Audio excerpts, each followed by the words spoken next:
Recording Hello. in progress. Hey, so why do most bookkeepers struggle with pricing? Now, if you're watching this video, you are not the only one. Now, a big reason why most people invest in a mentorship program is something to do with pricing.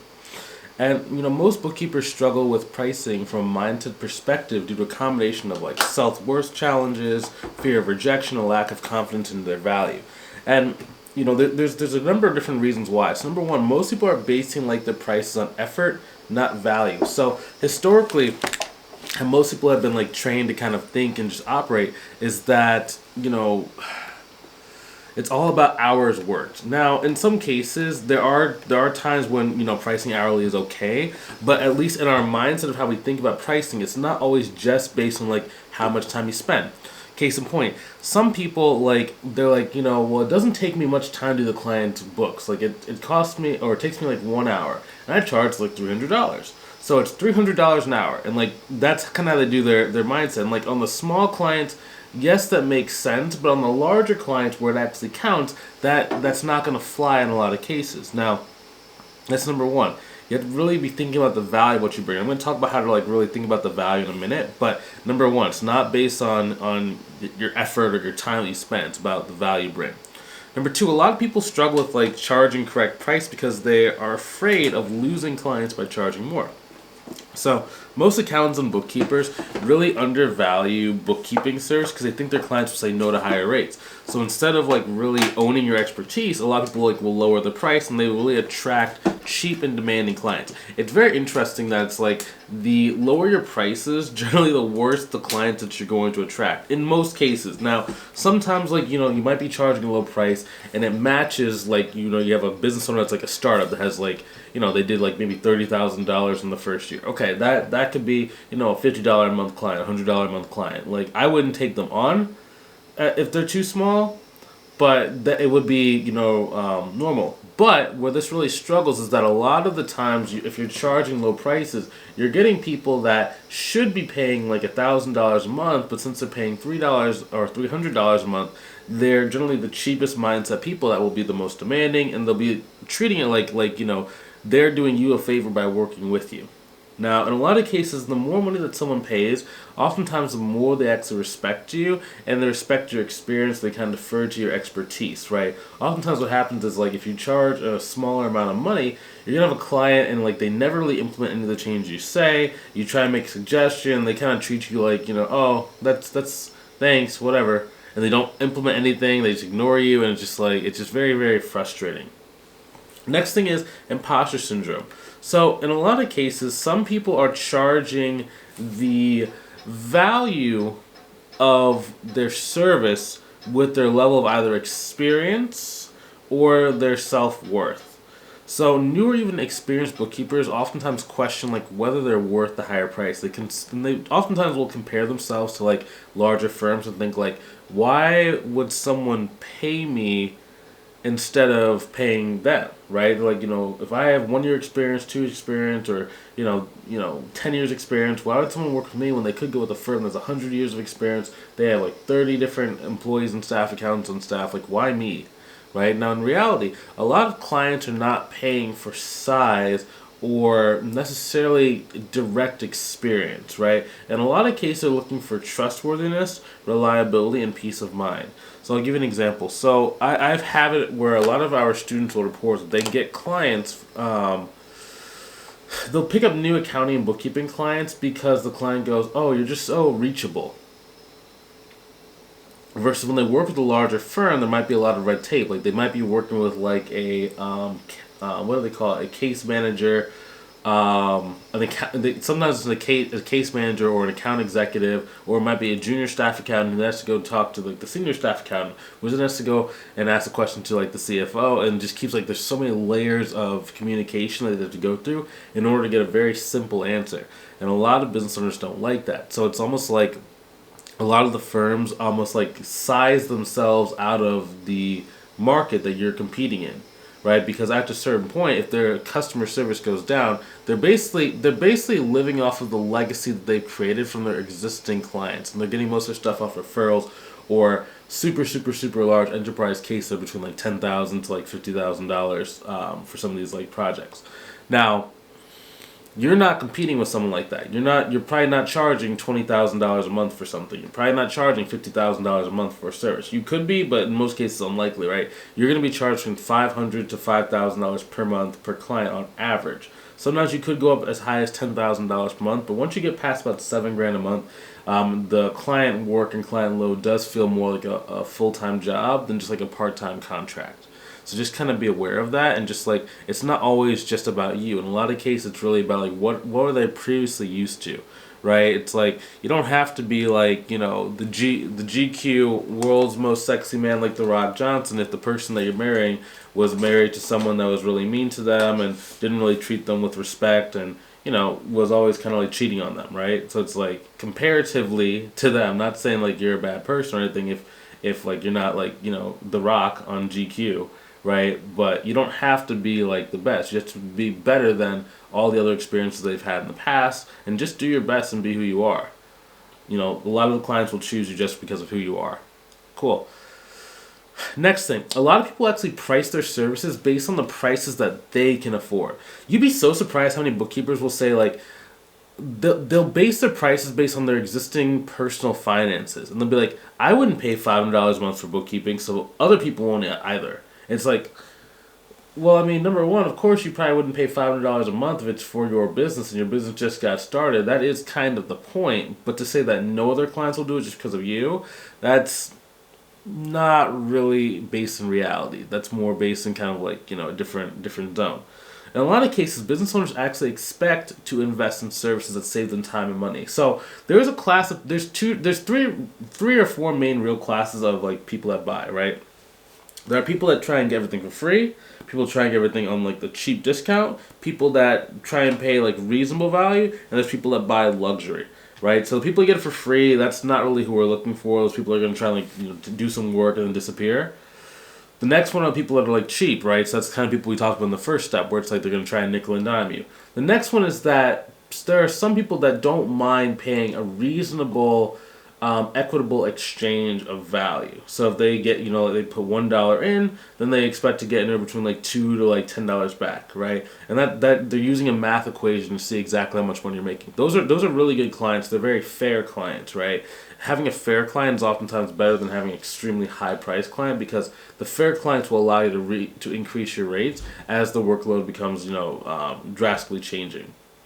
The fourth type of buyer is going to be a luxury buyers. Those are people that buy like from Louis Vuitton, from Coach, Gucci, etc., right? Now, they're oftentimes looking for the best in class. And now best in class can be based on perception of best. It can be based on like skill set of best. It could just be the most expensive option, right? So we want to be within like the class 3 and the class 4 buyers. And again, by just expecting that everyone's like you, maybe you in your lifetime have been a level 1 or level 2, right? You want to get stuff for free, or maybe you wanted to nickel and dime and haggle, right? So it's like, it's very hard for people that are in tier like 0 and 1 to really, in 1 to 2 to connect with tiers 3 and 4. So in order to start connecting, you have to look for places inside your life, like investing in your business, to start investing in your business like a tier 3 or a tier 4 does. That's the only way. Like, it's so crazy. I remember my uncle, he's a CPA, and like for years he was so cheap. And then whenever he would try and run his business and try and like sell stuff to people, everyone would rather want to like get it for free or like super low prices. Like, what do you expect? You when you were going to the thrift store and like in nickeling and diming that $5 T-shirt to $1, who was standing next to you in line? The guy who's now trying to nickel and dime you on your CPA services. It's right, because they're like in your same circles, So yeah, that's the one thing, like because I used to be pretty relatively cheap-ish too, and like for me it was because I didn't have any money right at the time. So what I started doing was I started investing in my business, and it's like every single time that I invested in my business, I was able to keep getting more and more of a return over time, and just kept moving forward, right? So it's actually very interesting to kind of see that trajectory kind of going.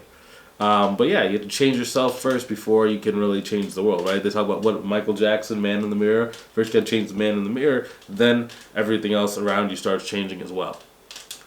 Cool. Next thing is not really understanding your unique selling proposition. Now, bookkeepers oftentimes fail to differentiate themselves from their competitors. Now, they price like everyone else because they haven't clearly defined what makes them special. Now, every single one of you guys is going to have to figure out what that's going to be. You could be, let's say that you are a black or brown person. You could be an accountant or bookkeeper that you only service like people in your own community. You could be someone where you only work with like dentist office or e-commerce businesses, right? That can be a niche, right? You could work with people that like to be creators. You could have your own YouTube channel, which separates you as well, because like maybe people like watching and listening to you and they're gonna buy from you just because they really enjoy talking to you and like learning from you, right? So a lot of different options that you can kind of do and you can kind of have as well. But when you can really understand that, sometimes it's also just the fact that you only work with a small amount of people could be unique. Kind of we talked about earlier, the bigger firms, they have like 100 to 1,000 clients, and they don't really give any one of them like really good customer service. Your unique edge could be how much customer service you give. Cool. Next thing people struggle with is sometimes people have a very emotional attachment to money. So some people have, and some bookkeepers and accountants have limiting beliefs around like money and wealth. So for example, I had one student who like really, she grew up where money was really, really tight. And like and it was really hard for her to be able to kind of connect with those like level 3 and level 4 people because like she didn't understand the way they spent money. So she would talk to them like they were a level 1 type of person that's looking for discounts and rates, and that would really severely turn them off, right? Because then you're basically calling them cheap, and like a lot of them do not like being called cheap or poor, right? They think like if you need a discount, it's because you don't have the money to do it. So like that's a real thing. Like you might be watching this, shake your head like, what do you mean? Like just because someone gets a discount doesn't mean that they don't have any money. It's like, yeah, I understand, but to the person you're trying to sell to, right? When you're putting yourself in their shoes, oftentimes they will actually take a discount as an insult to you thinking that they cannot afford it, and they actually might have attachment to like their perception of how they're perceived when it comes to their money. Right? Some people grew up thinking like, or even hearing that like rich people are greedy, right? That's number one. Some people think that like money is hard to make is what they heard. Or they might subconsciously avoid charging premium rates because if rich people are greedy, I don't want to be rich.